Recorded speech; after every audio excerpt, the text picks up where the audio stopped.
சாமிக்கே கற்பூர தீபம் சுவாமிக்கே ஐயப்பன்மார்களும் கூறிக்கொண்டு ஐயனை நாடி சென்றிடுவார் சபரிமலைக்கு சென்றிடுவார் சுவாமியே ஐயப்போ ஐயப்போ சுவாமியே.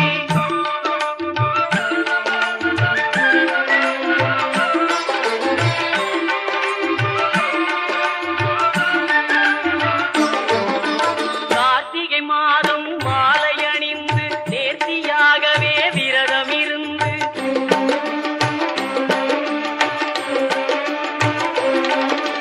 பார்த்த சாரதியின் மைந்தனே உன்னை பார்க்க வேண்டி